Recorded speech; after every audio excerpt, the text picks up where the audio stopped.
제자훈련은 많은 지식적인 도움과 하나님을 영접하게 된 직접적인 계기가 되었음을 말씀드리고 시작하겠습니다.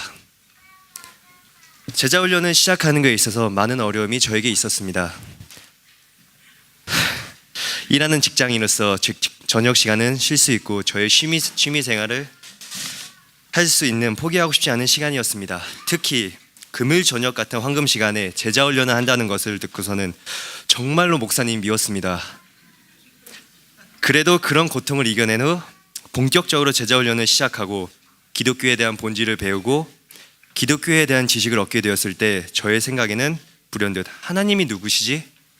라는 자연스러운 생각이 들었습니다.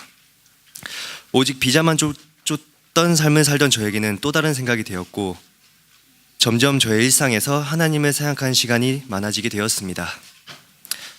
한 가지의 목표를 위하여 살던 저에게 하나님을 알게 된 건 캄캄한 밤에 갑자기 빛 한 줄기가 저에게 비춰지는 느낌이었습니다. 그 목표를 위해 사람들에게 마음을 열지 않고 외로움을 느끼던 저에게는 정말 따뜻한 빛이었습니다. 걱정하던 마음을 가지고 있을 때 기도로서 응답받고 위로를 받으며 살게 된 이후 구원에 대해 확신을 가지게 되었고 이런 기회를 얻게 해준 제자훈련에 대해 매우 감사하게 생각하고 있습니다. 혹시라도 구원의 확신이 없거나 한번 나도 하나님이 누구인지 알아보자 그리고 믿어보자 하고 싶으신 분들에게는 정말 제자훈련은 저는 추천해드리고 싶습니다. 몸이 힘들어서 나는 못 갈 것 같아 하시는 분들도 마음속에 의지만 있다면 정말 오실 수 있을 것 같습니다. 감사합니다.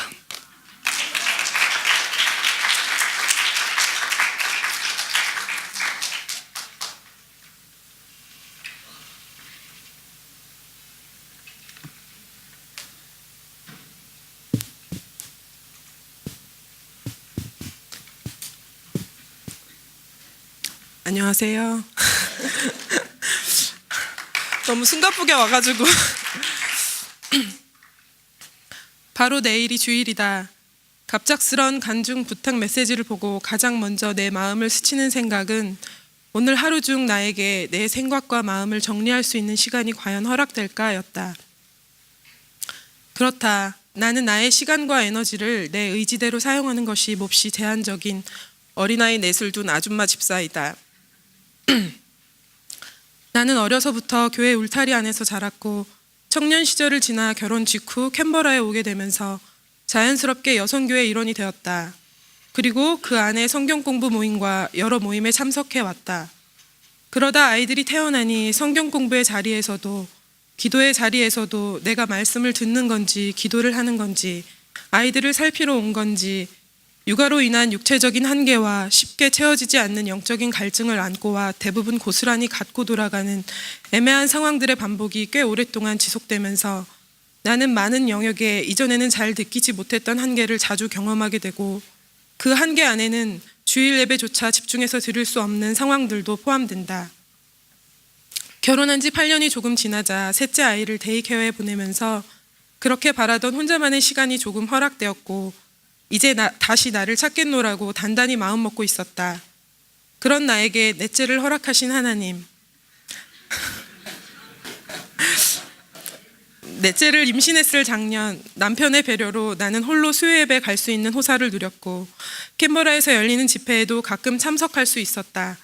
그러면서 나의 영적 목마름이 조금씩 해갈되어 갔고 어느 찬양 집회에서 우연히 듣게 된 옷자락 만지며라는 찬양을 통해 내게 주어지는 어느 순간이 그 예수님의 옷자락 만지는 순간이 될 수도 있겠다라는 감동을 받게 되면서 조금 주춤했던 성경 공부 모임과 영적인 자리에 출산하기까지 다시 마음을 다하겠노라 다짐했다. 넷째를 출산하고 얼마 되지 않아 우리 교회가 세워지고 성경 공부 모임이 다시 열리면서 나는 자연스레 그 모임에 참석하게 되었다. 여전히 나는 아이와 함께 말씀을 들어야 했고 게다가 홍 목사님의 성경 공부 과정에는 숙제가 정말 많았다. 나의 기준이 있는 만큼 목사님의 푸시와 상관없이 나 스스로 느껴지는 매주 주어지는 과제들을 성실히 해내지 못함에 대한 부담과 석연치 않음이 사실 나에게 있었다. 아이 넷과 하루하루 서바이벌하듯 살아내는 내 현실과는 조금 거리가 있다 여겨졌던 것도 솔직한 마음이다. 가정은 가정대로 모임은 모임대로 해내야 할 것들이 나를 기다리는 현실 앞에서 마음처럼 따라주지 않는 나의 에너지와 그 마음을 비껴가는 상황들의 반복이 나를 지치게 했고 어떻게 하면 내가 가진 한정된 에너지 안에서 좀 더 지혜롭게 그 에너지를 사용할 수 있을까를 고민하기 시작했다. 때때로 그런 마음의 무게가 더 크게 느껴질 때면 교회 공동체 안에 차려진 내가 다 소화해낼 수도 없는 좋은 양식들 앞에서 내가 지금 너무 욕심부리고 있는 건 아닌가라는 자책이 들기도 했다. 하지만 그 생각보다 내게 더 크게 다가온 생각은 내가 바라고 기대하는 부드러운 삶에서뿐만 아니라 내 의지로 어찌할 수 없는 형편과 때론 예상치 못한 거친 상황들 속에서도 하나님을 어떻게 누릴 수 있는가 그 비밀을 소유하고 싶다는 소망함이 있었다. 그러기에 때를 따라 내 생각들을 하나님께로 향할 수 있는 예수님의 옷자락 만지는 순간이 될지도 모르는 그런 기회들이 중요하다 여겨졌고 성경 공부 모임이 그 기회가 되었음도 전하고 싶다. 나는 결혼 후 거의 10년 동안 그리고 지금 내 인생 중에서 가장 거친 광야를 걷고 있다고 감히 말할 수 있을 것 같다. 좀 오버스럽다 생각할 수도 있겠지만 나에겐 정말 그렇게 느껴진다. 나를 거울처럼 비추는 남편 그리고 아이들과 함께 부대끼면서 그 세월만큼이나 내 의지로 어찌할 수 없는 상황과 현실들을 하나님 앞에 구하며 내려놓기를 차차 배워가고 있고 나의 자녀들을 사랑하지만 결국 나 자신을 더 사랑하는 나의 이기와 사랑 없음을 발견하게 되면서 정말 선한 것 없는 나의 죄성과 연약함 또한 마주하게 된다. 그것을 깨닫고 인정하기까지 많은 시간이 필요했지만 사실은 그 어두움이 있기에 빛이 더 간절한 자로 하나님이 내 인생의 하나님 되심을 더 사실적으로 깨달아갈 수 있도록 새롭게 부르셨다고 믿는다. 청년 시절의 불같은 뜨거움과 눈에 띄는 성장은 아니지만 지난 10년 동안 나는 청년 시절에 담근 신앙이 좀 더 깊고 넓게 발효되고 있다는 표현이 적당할 것 같다. 물론 지금도 많이 부족하지만 하나님 안에서 점점 나를 보게 되는 만큼은 결과보다는 과정 중심으로 내 생각이 변화되어지고 또 그러한 묶임에서 풀려지는 만큼 결과에 매이지 않게 되니 이전보다는 좀 더 자연스럽고 자유해진 것 같다.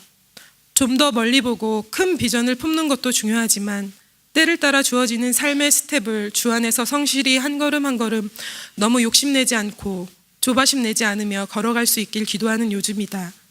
그 여정 가운데 하나님이 나의 하나님이셔서 믿음의 친구들이 곁에 있어서 참 감사하다.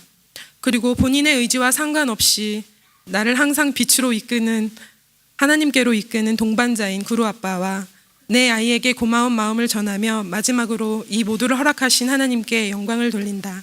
감사합니다.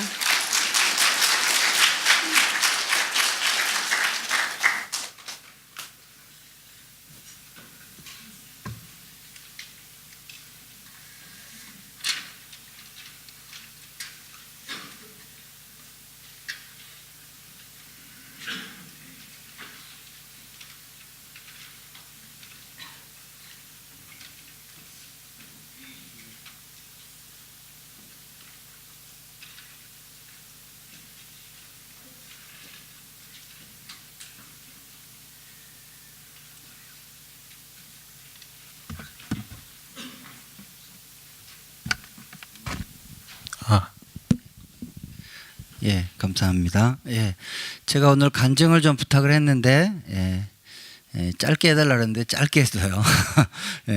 깜짝 놀랐습니다. 자, 오늘 우리가 같이 볼 말씀은 시편입니다. 여러분들이 너무나 잘 아시는 시편 1편.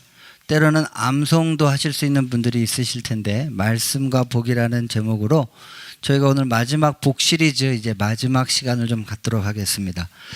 좀 이 시니까 시의 느낌을 가지고 좀 낭송하듯이 우리가 1절부터 6절까지를 한번 다 같이 한 목소리로 한번 오늘 주어진 말씀을 좀 읽도록 하겠습니다. 자, 시작.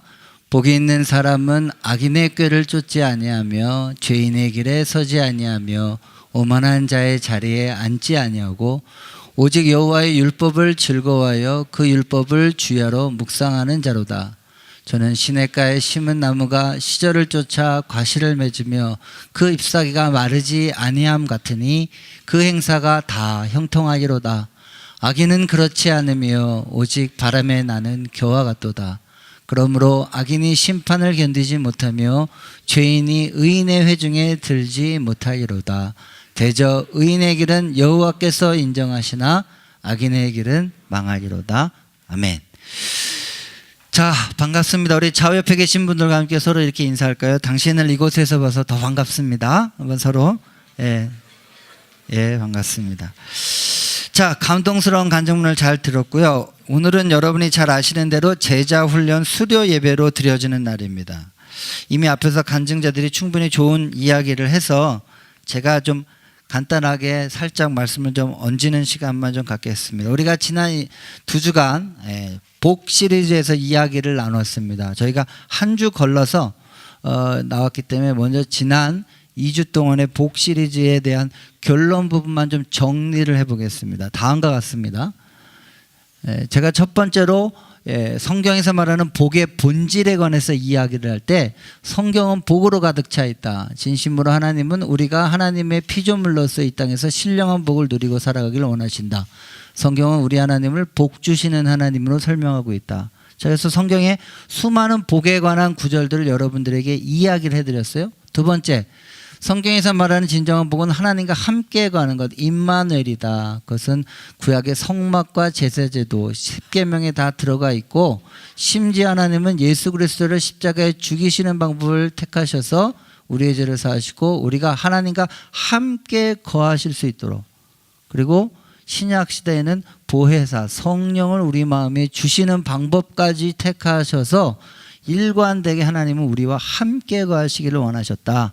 그래서 성경의 맨 마지막에 어떻게 됐다고요? 요한계시록 맨 끝이 새하늘과 새 땅에 보면 하나님이 우리와 함께 계셔서 그것에 눈물도 없고 애곡도 없고 슬픔도 없는 완벽한 하나님과 함께 거하는 세상을 이야기하고 있어요. 자, 3번, 이 하나님과 함께 임재하는 복을 구체적으로 보여주는 것이 바로 하나님 나라예요. 제가 이건 언약과 복. 그래서 성경에서는 하나님이 태초부터 꾸준하게 한 언약을 약속하셨는데 아브라함을 통해서 그 언약이 곧 내가 너를 통하여 나라를 이루어주겠다, 하나님의 나라를 이루어주겠다 하는 그 약속을 했고, 그 약속이 아브라함을 거쳐서 다윗에게 가고 그 다윗을 후손인 예수 그리스도께서 오셔서 결국 그 하나님 나라를 당신의 십자가에서 완성하셨다 하는 것이죠. 그래서 마지막에 오늘 그래서 우리가 예수 그리스도를 자신의 세비언 로드라고 고백하는 것이 바로 복에 들어가는 첫걸음이다. 그렇죠? 그리고 그분을 영접해야 된다. 그래서 모든 성경의 구절은 아브라함의 자손, 제가 전에 말한 것처럼 복수형으로 얘기하지 않고 단수형으로 바로 그 자손, 바로 예수 그리스도를 향하고 있다. 성경은 예수 그리스도가 복이다 라고 분명히 이야기하고 있다라고 제가 이야기를 했습니다. 자, 이제 마지막 시간입니다. 오늘 말하는 것은 뭐냐? 말씀과 복입니다. 다른 말로 하면 계명과 율법과 복이다라고 이야기를 하고 있어요. 자, 과연 마지막으로 우리가 성경에서 말하는 이 말씀과 복이라는 것을 어떻게 이야기할 수 있느냐? 제가 지금까지 여기까지 얘기하는 걸 보면 성경에서 말하는 많은 복들은 다 하나님의 언약에 관련된 것이고 하나님의 기본적인 본질이 하나님과 함께 가는 것이다 라는 것들을 지금까지 이야기를 했어요. 그러면 이제 마지막 시간으로 뭘 얘기를 해야 되냐? 말씀에 순종하면 복이다. 여러분들 너무나 잘 알고 계시죠? 근데 정말일까요? 목사가 이런 말 하면 안 되지만 정말 말씀에 순종하면 복이 임하는 걸까요? 자, 두 번째, 그러면 말씀에 순종하면 복을 받는다라는 건 도대체 뭐냐는 거예요. 여러분이 그냥 그렇게 쉽게 생각하고 있는데 말씀에 순종하면 복을 받는다는 핵심, 본질은 우리가 되게 놓치고 있어요. 의외로. 그래서 여러분들 이걸 몰라서 오히려 말씀 지키면 복을 받지, 계명에 순종하면 복을 받고 하나님의 말씀에 순종하면 복을 받지 라고 이야기는 하고 있지만 실제로 그게 어떤 의미로 얘기하는 건지를 정확히 몰라요. 제가 올해 많이 지금 신경 쓰고 있는 게 여러분이 너무나 뻔하게 알고 있다고 생각하는 것에 진짜 본질적인 이야기들을 좀 이야기하려고 하는 거예요. 자, 여러분들 지금 이 자리에 나와 있는 모든 기독교인이라고 하고 교회 다니신 여러분들은 어렸을 때부터 계속해서 여러분이 들어본 게 말씀에 순종하면 복을 받는다는 소리는 너무나 많이 듣고 있어요. 그런데 그게 도대체 진짜냐? 두 번째, 그 말의 진짜 뜻이 뭐냐, 본질이 뭐냐, 마지막으로 그렇게 하면 어떻게 하면 우리가 계속해서 말씀을 통하여 복을 받는 삶을 사느냐 하는 내용인 거죠. 그래서 오늘 저는 여러분들에게 이 복 시리즈를 마무리하면서 여러분들이 진실되게 복을 누리는 방법에 대해서 마지막으로 좀 소개하면서 이 복 시리즈 좀 마칠까 합니다. 자, 우리 옆에 분 쳐다보면서 한번 이렇게 얘기해야 되겠죠? 예, 이렇게 한번 쳐다보세요. 예, 쳐다보면서 이렇게 얘기해. 말씀에 순종하면 복을 받는다고 합니다. 복 많이 받으세요. 한번 서로 복 많이 받으세요. 자, 아무튼 한국 사람들은 복 많이 받으라면 정말 좋아. 얼굴이 밝아져요. 그렇죠? 예, 되게 복 좋아해요. 자, 그러면 첫 번째로 정말 과연 성경은 말씀에 순종하면 복을 받는다고 이야기하고 있느냐 하는 것이죠. 예, 저는 첫 번째 이 대답에 대한 결론을 미리 말씀드리면 맞습니다. 성경은 정말로 말씀에 순종하면 복을 받는다고 여러 군데 써 있어요. 가장 대표적으로 여러분들이 좋아하는 신명기서, 신명기서에 보면 이 복실이 여기 나와 있죠. 자, 제가 오늘 여기에 나와 있는 성경 구절 한 것이 한 번씩 한번 읽어보겠습니다. 자, 먼저는 신명기 4장 1절이에요. 한번 다 같이 읽겠습니다. 시작.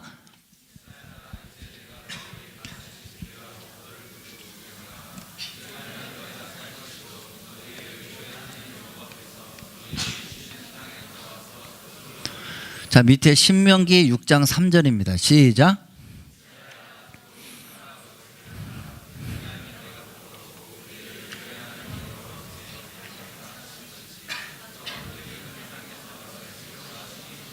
자, 밑에 신명기 28장 1절 2절입니다. 시작. 내가 내 하나님 여호와의 말씀을 삼가 듣고 내가 오늘날 내게 명하는 그 모든 명령을 지켜 행하면 내 하나님 여호와께서 너를 세계 모든 민족 위에 뛰어나게 하실 것이다. 내가 내 하나님 여호와의 말씀을 순종하면 이 모든 복이 내게 임하며 내게 미치리니. 예. 자, 7절 8절 여호수아서 1장 7절 8절입니다. 시작. 오직 너는 마음을 강하게 하고 극히 담대하게 하여 나의 종 모세가 내가 명한 율법을 다 지켜 행하고 저러나 우러나 치우치지 말라. 그리하면 어디로 가든지 형통하리니 이 율법책을 내 입에서 떠나지 말게 하며 주야로 그것을 묵상하여 그 가운데 기록된 대로 다 지켜 행하라. 그리하면 내 길이 평탄하게 될 것이다. 내가 형통하리라. 자, 마지막 요한계시록입니다. 시작. 이 예언의 말씀을 읽는 자와 듣는 자들과 그 가운데 기록한 것을 지키는 자들이 복이 있나니 때가 예, 제가 이거 어제 복과 계명에 관한 성경 구절을 찾아보니까요 어마어마해요. 그 중에 이제 중간에 뚝 잘라가지고 앞에 구약 몇 개 하고 밑에 바로 요한계시록으로 간 거거든요. 중간에 셀 수 없이 많이 있어요. 오늘 우리가 나와 있는 이 읽었던 시편 1편도 복이 있는 사람은 복으로 시작하잖아요. 또 신약의 예수님의 팔복, 그렇죠? 다 복 이야기들이 근데 다 성경 말씀에 순종하면 복이 있다는 것을 성경이 늘 강조하고 있다는 거예요. 자, 그러면 이제 오늘 본문의 핵심이에요. 일단 수료식도 있기 때문에 제가 오늘 설교를 좀 짧게 해야 되는데 뭐냐? 이렇게 성경에서 말씀에 순종하면 복을 받는다는 말은 여러분이 이렇게 착각한다는 거예요. 말씀에 순종해. 오늘 이 말씀에 순종했어. 복을 받아. 그럼 오늘 이 말씀에 불순종해. 저주를 받아. 오늘 이 말씀에 순종해. 또 복을 받아. 오늘 이 말씀에 순종 안 해. 또 저주를 받아. 이런 식으로 말씀 하나하나가 뽑기식으로 뭐 지금 하나 딱 뽑아가지고 그거 순종하면 그거대로 되고 안 되면 안 되면 복이 안 임하고 저주가 임하고 이런 식으로 생각하는 게 대단히 잘못된 생각이라는 거예요. 그러니까 우리가 말씀을 지키면 복이 임한다는 것을 제대로 언더스탠드를 못하니까 우리가 그냥 말씀을 지킬 때 막연하게 말씀 지키면 복을 받지. 너 말씀 안 지켰어. 어떻게? 나 이제 복이 아니라 저주를 받겠는데. 그래서 여러분들이 대부분 어떻게 돼요? 뭔가 일주일 동안 말씀 생활 안 하고 뭐하다 조금이라도 살면서 잘못된 일을 하면 어떻게 돼요? 거봐. 아침에 말씀 묵상 안 해서 그래. 그래서 이런 일이 벌어지는 거야. 다 그런 식으로 해요. 그러면 그게 뭐냐? 그게 샤머니즘이에요. 그게. 무슨 말인지 알겠죠? 그건 다른 말로 얘기하면 지성이면 감천인데 지성을 안 들였기 때문에 감천이 안 왔기 때문에 오히려 벌을 받는다고 생각하는 게 대단히 단순화된 샤머니즘적인 생각으로 예수님을 믿는 거예요. 그걸 거기에다 말씀을 대입하는 거죠. 그래서 말씀을 지키면 그래서 여러분의 삶에 갑자기 돈이 들어오고 뭐가 들어오면 이거 봐. 순종하니까 이렇게 된 거야. 그 뭐 손해가 나거나 뭐 어머 이거 봐 내 말씀 이번 주에 뭐 안 지키고 뭐 안 했지만 이렇게 되네. 이거 너무 단편적이라는 거죠.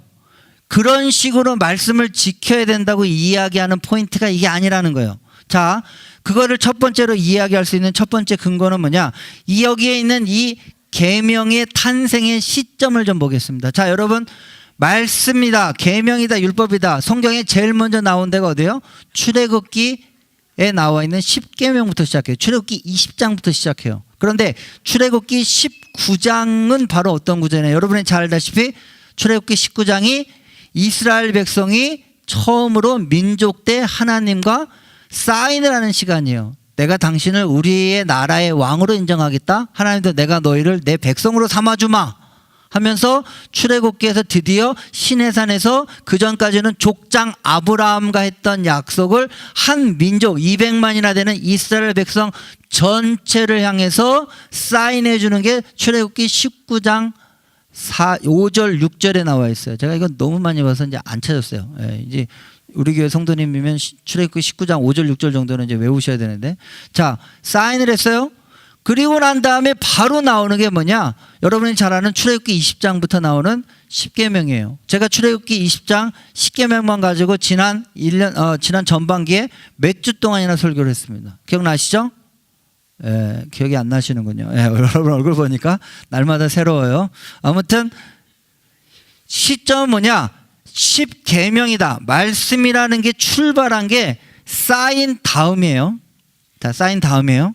그 다음에 출애굽기에 보면 출애굽기 20장에 보면 이제 여러분 이따 집에 가서 제가 말씀하는 걸 내가 한번 찾아보세요. 출애굽기 20장에 10계명이 나온 다음부터는 뭐가 되냐? 그 10계명도 여러 가지가 있어요. 근데 조금 이상해요.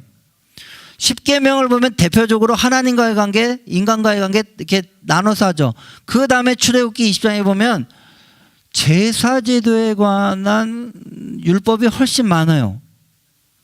우리는 보통 그렇게 따지면 민법, 상법 이런 게 많을 것 같은데 거의 반 이상은 제사에 관련된 율법을 막 얘기해줘요. 그리고 끝에 가가지고 뭐 종에 관한 율법, 노예에 관한 율법, 배상에 관한 거, 폭행하지 말라 뭐 이런 윤리 도덕적인 율법이 끝에 조금 나와요. 그 다음에 25장에 넘어가면 드디어 성막을 짓는 게 나와요. 그리고 또 성막에 관한 게 자세하게 무슨 실로 꽈서 뭐 어디를 만들고 이런 얘기만 쫙 나와요. 그러고 난 다음에 여러분이 잘 아는 32장에 금송아지 사건이 나오는 바로 그 달라까지 모세가 그 얘기를 다 들었다는 얘기죠, 위에서. 그러면 자 여기서부터 중요한 포인트. 쌓인 계약을 했어요. 그 다음에 10계명이 주어졌어요. 그 다음에 성막이 주어졌어요. 이 세 가지는 매우 중요한 역할을 하게 됩니다. 다시 이야기하면 뭐가 되느냐? 말씀에 순종하면 복을 받는다라는 말은 아까 말한데 그런 뽑기식이 아니라 말씀에 순종하기 때문에 복을 받는 게 아니라, 자 중요해요. 말씀에 순종하기 때문에 복을 받는 것이 아니라 이미 우리에게 주어진 복을 누리는 방편으로 주어진 게 말씀이다 하는 거예요. 매우 중요합니다. 내가 말씀에 순종하면 복을 받는 게 아니라 나는 이미 복 안에 들어왔어요. 근데 그 복을 내가 계속해서 누리는 방편으로 주어진 게 말씀이에요. 그러니까 말씀에 순종하면 그냥 복 안에서 계속 사는 거예요. 이게 오늘 제일 중요한 거예요. 이거 쉽게 얘기하려고 좀 되게 노력하고 있어요 지금. 그렇죠? 예. 자, 그럼 예를 들어 보겠습니다. 멋진 자동차를 샀어요. 요즘에 뭐 부가티? 난 그런 제품 이름도 잘 못 들어봤는데 하여튼 그런 거 아무튼 무슨 많으면 여러분 뭐 맥북 아니면 뭐 이런 거 좋은 거 비싼 거 샀어요. 이미 그걸 산 건 나한테 복이 임한 거죠. 왜 차 얘기하니까 회색이 도는 분들, 남성분들, 그렇죠? 예. 여성분으로 따지면 그 뭐죠? 백, 예, 그거 바로 그거, 그 아가들 신상품 그 걔네들 샀어요. 이미 내게 복이 들어온 거죠. 와우, 내가 내 주제에 이런 차를 몰다니, 내가 이런 백을 들다니, 와우. 근데 그 백과 그 차를 잘 몰려면 어떻게 돼요? 매뉴얼이 필요해요. 그 차 아무데나 갖다 박으면 큰일 나요. 그 백 주로 비 올 때 위에다가 우산 대용으로 쓰고 다니면 큰일 나요. 그래서 여러분 진짜 백과 가짜 백을 구별하는 건 비 오면 알 수 있어요. 비 오면 이렇게 받고 가면 가짜 백이고 어머 그럼 저렇게 숨기고 가면 그게 진짜 백이죠. 그렇죠? 예. 매뉴얼이 있어요. 함부로 다루면 안 돼요. 똑같은 거예요. 여러분이 이미 신의 산에서 하나님의 백성이 되겠다고 사인을 했어요. 근데 그 사인을 했을 때 조건은 십계명을 지키면 내가 사인해 주겠다는 게 아니에요. 이미 사인 끝났어요. 이미 하나님께서 아브라함에게 일방적으로 약속하시고 은혜 베푸시겠다고 하는 약속을 자기 자신이 지키셔서 그것도 출애굽까지 시키셔서 그 백성 하나도 볼 것 없는 그 백성을 하나님 일방적으로 찍어서 나는 너의 하나님이 되어주겠다라고 끝났어요. 그런데 그 복을 계속해서 누리기 위해서 주신 방편이 말씀이라는 소리예요. 그리고 그렇게 계속해서 누리는 방편이 뭐예요? 하나님과 함께 있어야 되는 거죠. 아멘이십니까? 제가 2주 동안 내내 설명했어요. 그러니까 뒤에 성막이 나오는 거예요. 왜요? 성막은 하나님과 함께 지내는 신혼방이에요. 그 신혼방에서 지키는 룰이 있어야 돼요. 안 그러면 거룩하신 하나님이 죄인된 인간과 같이 신혼방에서 살기가 힘들어요. 그러니까 결국은 사인하고 하나님과 이스라엘 백성이 같이 살아야 되는데 사인하고 같이 살기 위한 매뉴얼로 주신 게 말씀이에요. 그럼 이게 복이에요? 이걸 지켜야지 복이 되는 조건이 아니죠. 이미 결혼했어요. 보세요. 결혼하고 신방까지 차렸어요. 거기서 이미 복은 끝난 거예요. 다 들어왔어요. 그러나 그것을 누리는 방편으로 준 게 말씀이라는 거예요. 이거 더 쉽게 얘기하면 내가 이거 옛날에 저 솔비가 이거 다시 얘기하지 말라는데 미안해. 복음이랑 결혼을 했어요. 근데 복음이랑 결혼한 것 자체가 복이죠. 예수준이 어떻게 복음이랑 결혼하겠어요. 그렇죠? 예, 그 구름이 달빛 뭐 이렇게 해가지고 거기에 나오신 그분, 눈길만 줘도 좋다는 바로 그분. 근데 아무튼 거기 그 복음이랑 잘 사귀려면 룰이 필요해요. 연예인이기 때문에 함부로 막 사진 찍어서 페북에 올리고 그럼 큰일 나죠. 비밀 연애를 해줘야 돼요. 나름대로 같이 연예인과 사귀려면 거기에 잘 그 연애를 지속해갖고 결혼까지 들어가려면 룰이 필요한 거예요. 그 룰을 지키면 어떻게 돼요? 계속 사귈 수 있죠? 계속 사귈 수 있어요. 그럼 계속해서 그 복이 누려지는 거예요. 그런데 아까 말한 대로 연예인이랑 사귀는데 막 자기 페북에 막 올리고 친구들한테 자랑하고 뭐 인스타그램에 뭐 자기 알러뷰 뭐 이렇게 해서 올리면 다 이제 인터넷에만 난리가 나서 안 되죠. 그럼 저쪽 소속사에서 공식적인 입장으로 나 전혀 모르는 사람이다 이런 식으로 얘기하고 그런 식으로 얘기하면 이게 깨지는 거죠.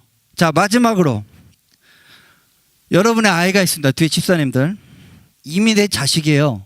내 배에서 났어요. 여러분이 그 아이가 행동을 잘하고 공부를 잘하고 학교에서 뭐 성적표를 잘 갖고 오면 내 아들이었다가 아니면 호적파고 그 다음날 다시 또 성적 올라가면 다시 입양하고 그 다음에 다음 주 또 성적 떨어지면 다시 파고 이래요? 아니죠. 걔는 그냥 내 아들이에요. 미우나 고우나 잘나나 못나나 다 내 아들이에요. 공부 지지리도 못하고 말썽 많이 부려도 여전히 여러분의 자식입니다. 그런데 여러분과 여러분의 자식이 함께 집에서 걸리면 룰이 필요한 거예요. 아빠 보고 야야거리면 혼나죠. 그렇죠? 아침에 밥 안 먹고 가거나 숙제 안 하고 거짓말하고 그러면 뒤지게 맞죠? 우리 집만 그런가? 다 그래요. 네, 룰이 있어요. 그 가정에서 같이 지내려면 룰이 필요한 거예요. 걔가 룰을 지키면 내 아들이 되는 게 아니에요. 이미 같이 들어왔다고요. 그 아이를 내가 같이 양육하는데 그 집안엔 질서가 필요하니까 적어도 아버지와 아들과의 관계, 부모와 자식 간의 관계에 룰이 필요한 거예요. 즉 하나님이 지금 말씀에 순종하면 복을 준다는 말은 순종해야지 복이 들어오는 게 아니라 복이 이미 들어왔는데 그 복을 우리가 계속해서 누리고 살기 위해서 주신 방편이 바로 하나님의 말씀이라는 거예요. 이게 말씀을 누리는 자가 말씀에 순종할 때 복을 누린다고 한다는 말의 진짜 어원이에요. 자, 성경에 그러면 한번 예를 들어 보겠습니다. 신명기 6장으로 가보겠습니다. 아까 우리 여러분이 그렇게 많이 읽었던 신명기 6장 20절에서 24절 한번 다 같이 읽어보겠습니다. 시작.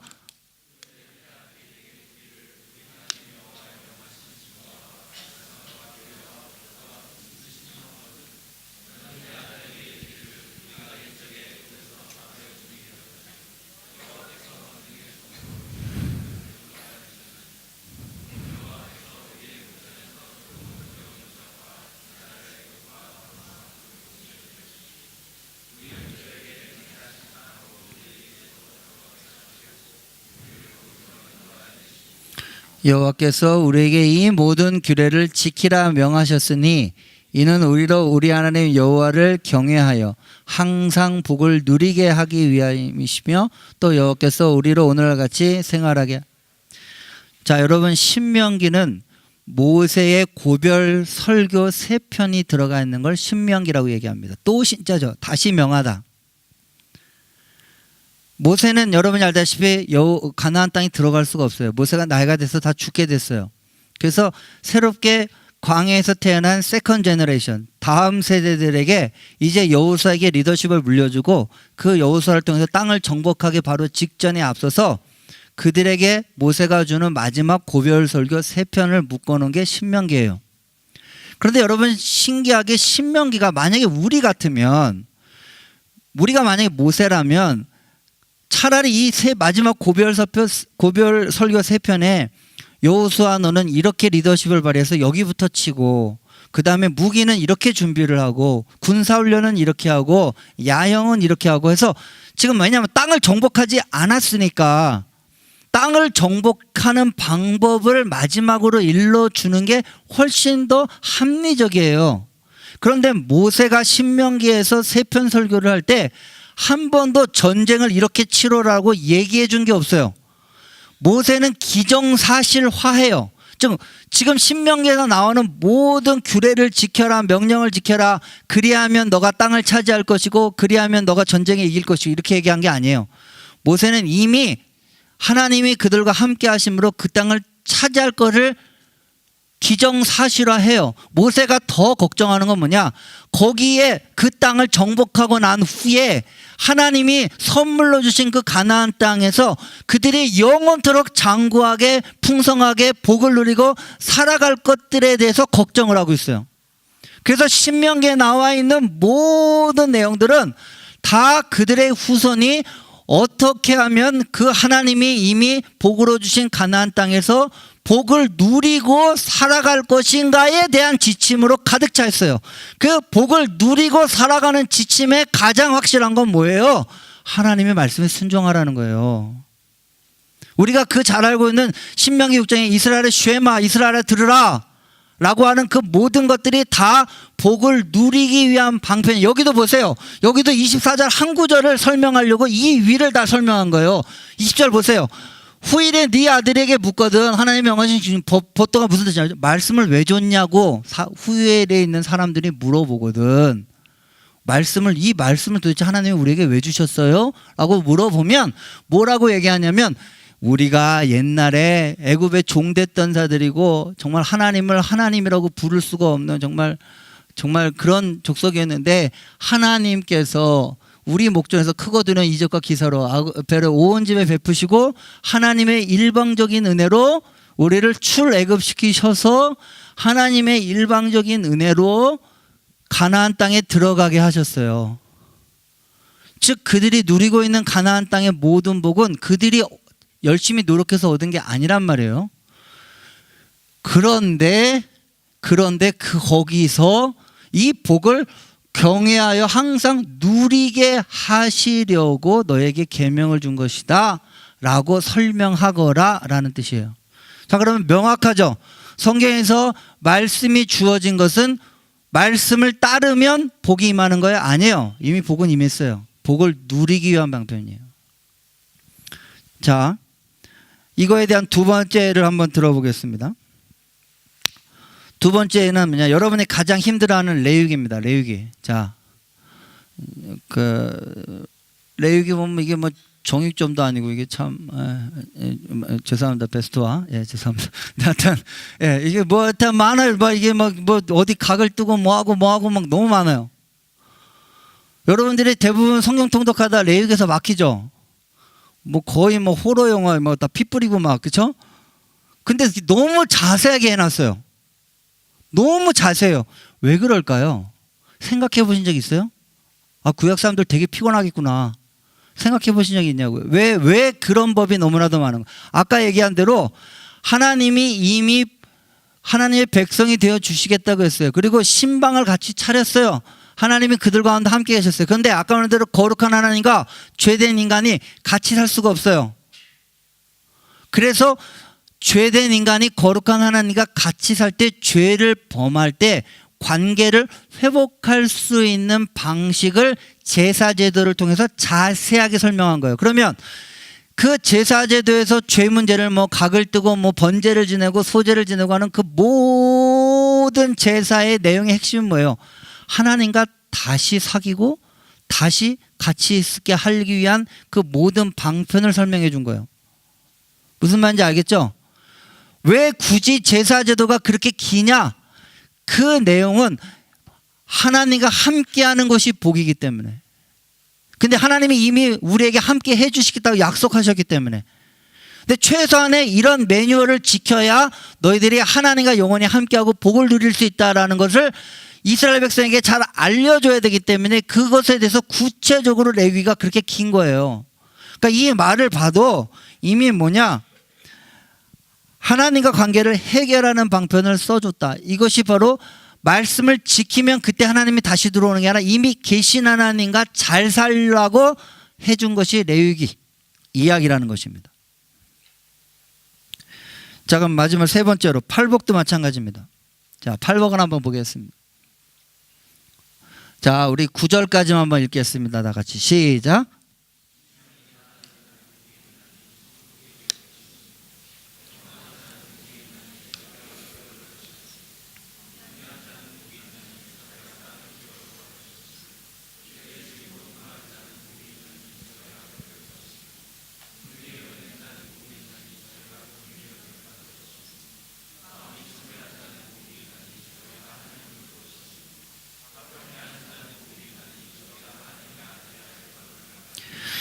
제가 여러분들에게 팔복 강해를 아마 몇 년 전에 했습니다.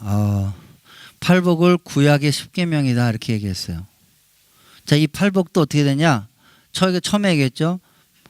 복이 있는 자는, 심령이 가난한 자는 복이 있나니. 근데 원래 뜻은 뭐예요? 예, 마카리오스. 복이 있는 자요. 복이 있는 상태를 얘기해요. 이미 복 안에 들어온 상태를 얘기해요.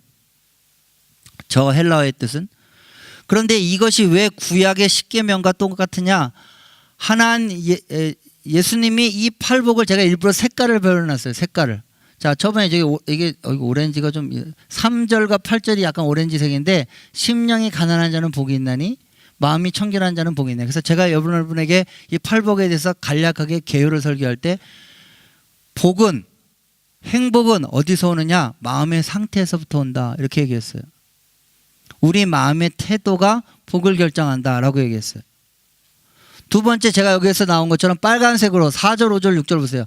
애통하는 자는 복이 있고 온유한 자는 복이 있고 의에 저리고 목마른 자는 복이 있어요.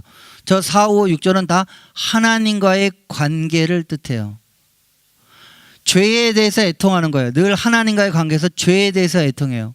심령이 가난한 거죠. 늘 하나님께 심령이 가난한 상태예요. 교만하지 않아요. 온유한 자예요. 하나님의 뜻에 순종하려는 온유한 마음을 갖고 있어요. 의에 줄이고 목말라요. 늘 하나님의 공의를 실천하려고 하는 마음이 있어요. 다 3절, 4절, 5절, 6절은 하나님과의 관계성이에요. 그 관계가 바르게 될 때, 아까 말한 대로 하나님과의 관계, 하나님이 이미 우리와 함께 해주시겠다고 했는데 그 하나님과 바른 관계를 맺고 있을 때 거기에서 복이 있는 상태다라는 거예요. 자, 밑에 있는 7절과 9절은 파란색으로 했는데 저거는 이웃과의 관계예요. 궁휼히 여기는 자, 다른 사람을 궁휼히 여기는 자가 복이 있대요. 9절에 화평케 하는 자가 피스메이커예요. 다른 사람과 늘 화평하게 지내려고 노력하는 자가 복이 있대요. 그러면 10계명에서 뭐가 돼요? 10계명. 10계명 어떻게 돼요? 1계명부터 5계명이 4계명까지가 하나님과 관계되고 5계명부터 10계명이 이웃과죠. 그래서 뭐라고 해요? 기독교를 한마디로 얘기하면 하나님 사랑과 이웃 사랑이죠. 다 관계인 거예요. 우리가 하나님과의 수직적인 관계가 바르게 유지될 때, 그래서 하나님과 늘 함께 거하는 상태가 될 때 복이 임하고, 그렇게 하나님과 수직적인 관계가 바르게 될 때 우리는 이웃과 수평적인 관계도 바르게 돼요. 갑과 을 관계. 요즘 갑질하고, 저도 어저께 100만이 모인 걸 보면서 웬 그 여고생들과 애들이 많은데 걔네들이 다 그 승마 특혜 때문에 분노를 했대요. 그쵸? 누구 금수저 흑수저 해갖고 공평하잖아요. 왜 갑질하고 그래요? 그 다 하나님과의 관계가 안 되니까 그렇게 되는 거예요. 팔복도 지금 우리들에게 계속해서 이야기하는 핵심이 뭐냐? 복을 누린다는 건 말씀에 순종한다는 건데, 말씀에 순종한다는 것은 곧 하나님과의 관계를 유지하는 거예요. 즉 성경에는 그렇게 하나님과 올바른 관계를 유지해서 복을 얻게 하기 위해서 계명이 주어진 것이지, 계명을 지켜야지 복을 얻는 게 아니에요. 순서가 반대가 됐어요. 자, 이제 이해하시겠습니까? 자, 그러면 이제 오늘 본문으로 들어가. 마지막으로 오늘 본문. 자, 오늘 본문 여러분에게 제가 이미 한번 이 시편 1편에 대해서 제가 설교를 한 적이 있습니다. 그래서 제가 여러분들에게 그냥 오늘 간단하게 얘기하겠습니다. 자, 오늘 본문에 보면 그 시를 좀 보여주세요. 이게 로버트 리 프레스트라는 사람이 뭐 미국의 국민 시인이라는데 잘 모르겠어요, 저는. 이분이 어떤 분인지. 근데 아무튼 이런 시를 줬어요. 그래서 이거 한국말로 번역하면 맨 마지막에 어떻게 되냐? 하나만 더 넘기시면, 이게 우리 피천득 시인인가가 번역한 건데, 훗날에 나는 어디선가 한숨을 쉬며 이야기할 것입니다. 습속에 두 갈래의 길이 있었다고, 나는 사람이 적기간 길을 택하였다고, 그리고 그것 때문에 모든 것이 달라졌다고. 제가 왜 이 시를 소개했냐면 바로 이 시편 1편이 우리 인생에는 두 갈래의 길이 있다라고 얘기한 거랑 똑같아요. 자, 오늘 보세요. 자, 시편 1편 여러분 성경책 펴시고 아까 그 본문 좀 띄워주세요. 복 있는 사람은, 자, 복 있는 사람 일단 소극적이에요. 악인의 꾀를 쫓지 않냐고, 죄인의 길에 서지 않고, 오만한 자의 자리에 앉지 않아요. 자, 이건 점증법이에요. 자, 분명히 여기 보면 복 있는 사람인데, 제가 이거 얘기했죠. 히브리어의 이 복 있는 사람은 원래 본문을 때면 감탄스러워. 와우, 복되도다. 그리고 이거를 와우, 복되도다라고 얘기할 때는 히브리 말에는 똑같은 말을 3번 반복해요. 그럼 어떻게 돼요? 그게 최상급 표현이에요. 가장 복된 사람이다, 이런 뜻이에요. 근데 어떤 사람이에요? 일단 악인의 꾀를 쫓지 않냐고, 죄인의 길에 서지 않고, 오만한 자의 자리에 앉아요. 점점 정증법이에요. 처음에는 악인의 꾀를 쫓아요. 팔로잉을 해요. 자기가 주도적이지 않은 거예요. 그리고 웨이예요. 이거는 길로 표시했어요. 방식, 삶의 방식을 얘기해요. 처음에는 악한 자의 길이 부러워서 그냥 뒤를 졸졸졸 쫓아가요. 그러다가 내가 죄인의 길에 스탠드, 서 있어요. 근데 마지막엔 어떻게 돼요? 오만한 자리에 이제 털썩 앉아 있어요. 어떻게 돼요? 처음에는 뒤를 졸졸졸 쫓아가다가 나중에 어떻게 돼요? 그 자리에 내가 아예 죄인의 길에 서 있고, 그 다음엔 아예 오만한 자리에 턱하니 앉아 있어요. 완전히 내가 이제 악인의 방식, 세상적인 가치관, 하나님으로 인정하자고 내가 내 인생의 주인 돼서 살아가는 이 세상의 어떤 현실적인 안정과 성공과 부와 명예를 추구하는 삶에 내가 털고 다 앉아 있다. 일단 그런 걸 하지 않는 사람이 복이 있다. 두 번째 어떻게 돼요? 다른 웨이. 두 번째 두 갈래의 길이죠. 반대로 오직 여호와의 율법을 즐거워하여, 자, 말씀이에요. 말씀을 주야로 묵상해요. 제가 이 묵상이라는 단어는 히브리어로 하가라고 얘기했어요. 근데 그 묵상이라는 단어의 원래 뜻은 뭐예요? 배고픈 절분 사자가 으르렁거리다는 뜻이에요. 너무 배고파. 으르렁 이러면서 그 동물의 왕국 같은 거 보면 나와 있잖아요. 그래서 옆에 이렇게 막 고기 먹고 있다가 옆에 하이에나가 이렇게 오면 이렇게 막 얼굴 이렇게 피 묻은 것 같고 이렇게 하죠. 그게 어떻게 했냐? 그렇게 강렬하게 열망하다, 이런 뜻이에요. 뭐 우리가 배고픈 사자를 본 적이 없잖아요, 사실. 사파리가 아니니까. 근데 배고픈 사자, 젊은 사자한테 걸렸다, 죽었다고 생각해야죠. 그만큼 강렬하게 추구한다는 거예요. 그렇게 하나님 말씀을 주야로 강렬하게 추구하는 사람이에요. 자, 그럼 어떻게 돼요? 저는 시냇가에 심은 나무가, 시냇가에 심었어요. 근데 이 원래 뜻이 뭐라고요? 옮겨 심었다라는 뜻이에요. 여러분의 어떤 이렇게 땅이 말르고 그러면 그 식물이 아까우면 어떻게 파가지고 따로 이렇게 가까운 데 옮겨 심죠? 옮겨 심는 거예요. 저는 마치 그전에는 메말라 있는 곳에다가 새로운 오아시스 옆에다가 옮겨 심었어요. 옮겨 심으니까 어떻게 돼요? 당연히 저절로 만사 형통이죠. 당연합니까? 그러면 여러분 여기서도 지금 위와 아래의 차이점이 뭐예요? 1번도 다 내가 주체가 아니에요. 어떤 길을 내가 쫓아가느냐는 거예요. 내가 악인의 길을 쫓아가서 그런 삶의 방식을 쫓아서 살아가느냐, 아니면 하나님, 아까 말했던 임마누엘, 하나님이 내 삶의 주인 되시고 왕 되시고 그분이 내 삶을 통치하시고 다스리는 하나님 나라의 야훼 바실레의 백성답게 그런 웨이를 쫓아가느냐는 거죠. 내가 하나님께 순복하는 삶을 사느냐, 내가 주인 돼서 사는 두 갈래의 길에서 어느 쪽을 사는 거야. 근데 내가 그렇게 하나님을 왕으로 섬기고 그분이 내 삶의 주인 되는 삶을 섬긴다고 이야기하는 가장 실제적인 방편이 말씀에 순종하는 거예요. 왜요? 아까 말한 대로 하나님이 그렇게 계속 하나님 안에 거하서 복을 누리라고 주신 방편이 말씀인 거죠. 우리가 말로는 하나님 I love you, 사랑해요, 난 늘 하나님과 동행하고 싶어요, 하나님 곁에 있고 싶어요 라고 얘기하지만 내 삶의 말씀에 순종하는 삶이 없다. 그럼 난 복을 그냥 걷어차는 거예요. 그건 실제로 왕인의 괴를 쫓는 거랑 똑같은 거예요. 말로만 그렇게 그럴싸하게 얘기하는 거예요. 왜요? 하나님 뭐가 어려워요? 뭐가? 복을 이미 주시고 그 복을 유지하는 매뉴얼까지 다 주셨어요. 그리고 네가 열심히 노력하는 게 아니라 네가 내 옆에 붙어 있으면 돼. 여러분 자녀들에게 이렇게 얘기합니다. 너 길가 여기 가면 이렇게 하면 이거 신호등 잘 봐야 되고 이거 잘 봐야 되고 몇 시에 뭘 넘어, 이렇게 얘기해요. 여러분 대부분 여러분 자녀랑 같이 갈 때 뭐라고 딱 한마디만 얘기하면 돼요. 엄마 옆에 꼭 붙어 있어. 엄마 손 꼭 붙잡아. 그 얘기만 하잖아요. 나머지 구체적인 거 필요가 없다고요. 구체적인 디렉션이 필요가 없어요. 그래서 여러분이 성경책 보면 무슨 처세술이 있는 거냐, 무슨 사업에 관한 거냐, 이런 거 하나도 없어요. 성경은 오로지 가르쳐주는 성경의 가장 중요한 본질은 뭐냐, 하나님과 붙어 있으라는 거예요. 하나님을 인정하라는 거예요. 그분을 주인으로 섬기고 그분과 관계가 깨지지 않도록 그분께 순종하는 삶을 살면 너에게 복은 저절로 임한다. 그래서 말씀을 배워야 된다, 말씀을 순종해야 된다는 얘기는 그 순종을 하면 우리에게 보상으로 주어지는 게 아니라 그게 하나님의 복을 누리는 도구가 되는 거예요. 지금 여기도 똑같아요. 복이 있는 사람은 시냇가에 옮겨 심어졌어요. 물가 근처에 있어요. 하나님과 같이 있다고, 통해 있다고요. 그러니 잎사귀가 안 마르고 저절로 형통한다는 거예요. 그게 묵상하는 것과 비교를 하고 있잖아요. 지금 1절과 2절이 가장 메인 포인트고 3절과 4절은 그런 삶을 이미지화시킨 거예요. 시적인 걸로. 보기 편하게. 그 뭐냐, 하나님께 여호와의 말씀을 주야로 묵상해서 그 하나님과의 관계가 깨지지 않는 사람은 어떤 사람과 같으냐, 마치 가뭄에 시들어서 바싹바싹 마르고 있는 그 나무나 잎사귀가 그걸 퍼서 옮겨서 오아시스 옆에다 심겨놓은 거랑 똑같다. 물 옆에 있는데 걔가 왜 마르겠냐, 늘 형통할 거 아니냐, 이 얘기를 하고 있는 거예요. 자, 그러나 악인은 그렇지 않으면 오직 바람에 나는 겨와 같아요. 여러분, 우리 뒤에 계신 분은 옛날에 퀴즈 해보셨죠? 바람의 겨가 납니다. 멋있습니다. 상당히 멋있습니다.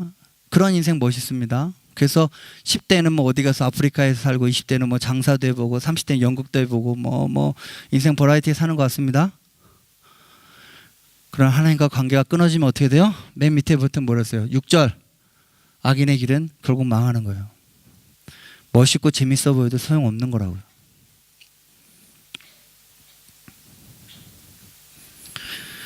제가 말씀을 맺겠습니다.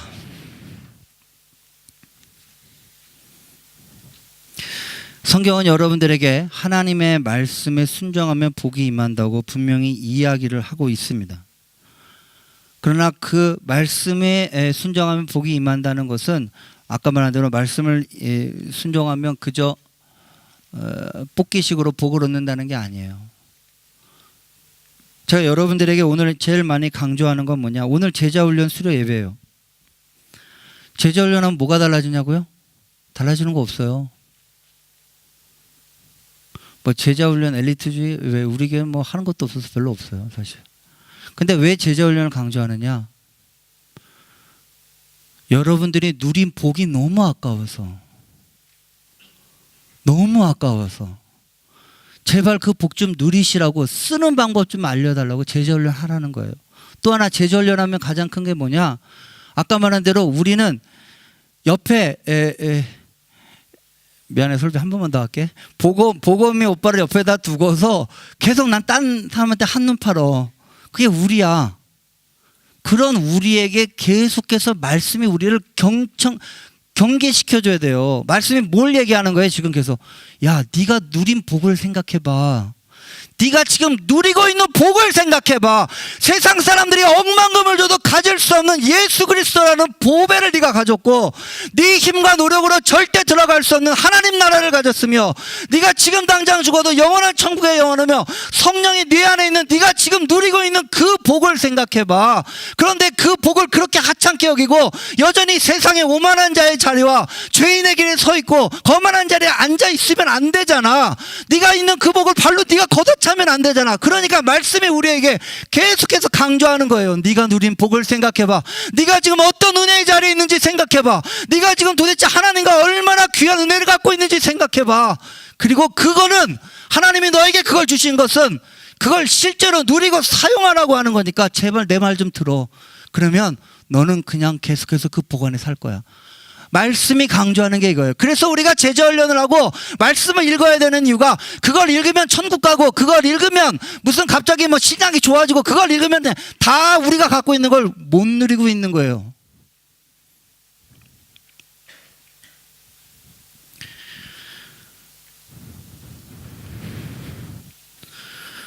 저는 여러분들에게 결론으로 얘기합니다.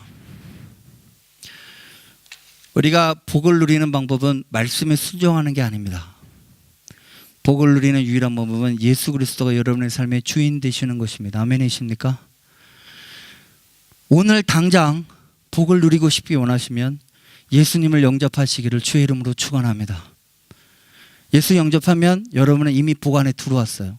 그런데 두 번째, 복 안에 들어왔는데 복을 못 누리고 살아. 지지리도 복을 못 누리고 살아. 여전히 세상 거에 대해서 갈급해. 소금을 먹고 살아. 그 차이는 뭘까요? 말씀의 훈련이 안 돼 있어요. 여전히 내 세계관과 가치관이 세상적으로 되어 있는 걸 말씀으로 바꿀 수가 없어요.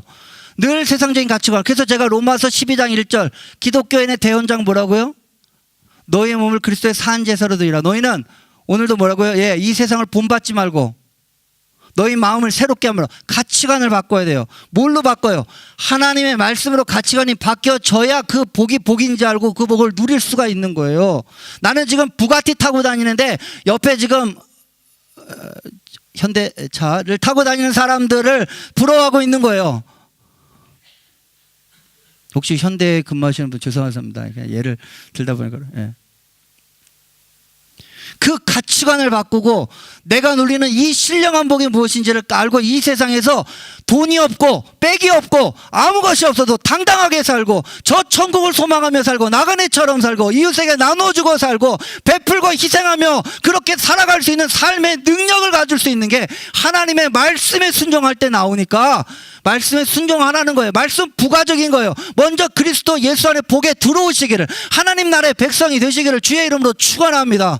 그러나 여러분이 하나님 나라의 백성이 되고 예수님 믿은 지 10년, 20년이 되셨는데도 불구하고 여전히 내 삶에 행복하지 않다면 그것은 아마 말씀의 훈련이 안 됐기 때문에, 내가 여전히 예수 안에 있지만 세상 것을 추구하고 갈급하고 살고 있기 때문에 내가 이 복을 걷어차고 있기 때문에 그런 거예요. 그러니 예수님 제대로 믿고 싶고 그 복을 누리고 싶으면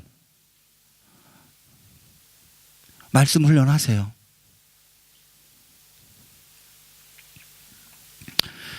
제가 오늘 결론을 이렇게 내리고 마치겠습니다. 한번 다 같이 읽고 마치겠습니다. 시작. 그렇다.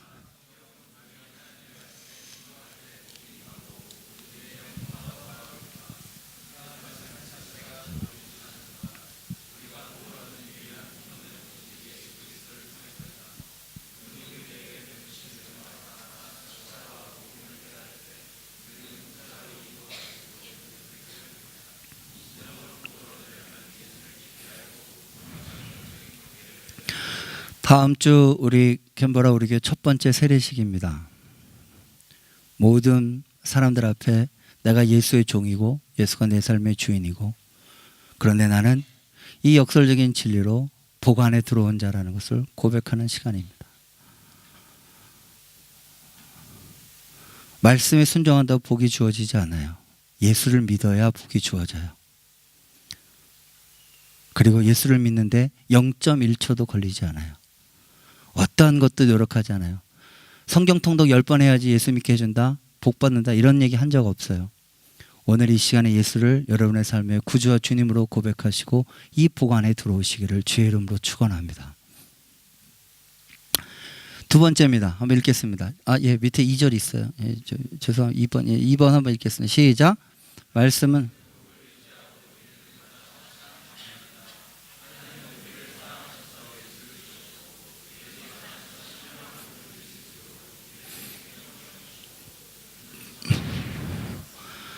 자, 3번입니다.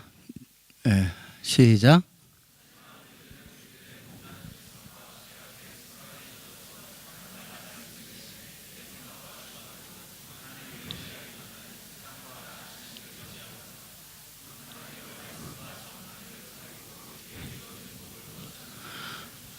예, 이건 성경에서 얘기했죠. 금송아지 10계명이 주어진 다음에 그들이 만든 첫 번째. 우리는 복을 걷어차고 있는 거예요. 자, 마지막 한번 다 같이 읽고 마치겠습니다. 시작. 따라서 우리가 제자 훈련을 하고 우리가 거저오던 복을 누리기 위함. 이번 한 주간도 말씀 안에 거하고 복이 있는 자들이 선택한 길을 말씀을 뵙겠습니다. 복이 있는 사람은 여러분에게 두 갈래의 길이 있습니다. 이쪽으로 가면 복을 받고 저쪽으로 가면 복이 않는 망하는 사람, 이렇게 얘기하지 않아요. 복을 이미 얻었는데 그 복을 누리는 자와 그 복을 걷어차는 자의 두 가지의 삶이 있을 뿐이에요. 이미 여러분이 그리스도인이 됐다면. 그러면 두 배로 억울하겠죠. 내가 이쪽 길로 가면 복을 얻고 이쪽 길로 가면 망한다. 쉬워요. 근데 나는 이미 복 안에 들어왔어요. 근데 이쪽은 내가 그 복을 조금만 노력하면 그 복을 충분히 유지하고 살 수 있는 길이고, 이쪽 길은 내가 이미 얻은 복도 걷어차고 세상의 사람들을 쫓아서 살아가는 어리석은 삶을 살고 있다는 것이에요.